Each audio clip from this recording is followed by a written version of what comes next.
Hello everyone and welcome back to another video. Today we're going to see how to use banana clip in hair. Banana clips are officially back and they couldn't be happier. These retro hair accessories from the 80s are trending again. The classic banana clip ponytail gives your hair instant lift and bounce. Just gather your hair as you would for a regular ponytail and open the banana clip and place it around the base of your ponytail.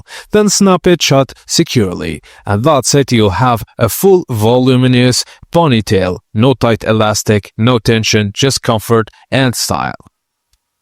Just perfect for thick hair that needs strong hold and extra volume. To get best hold, choose a banana clip suited for your hair type, wider clips for thick or curly hair, and narrow or mini clips for fine strands. Banana clips are proof that sometimes the simplest tools make the biggest comeback. And that's it guys, as simple as that. Thank you for watching, and please don't forget to like and subscribe for more tips and tricks like this.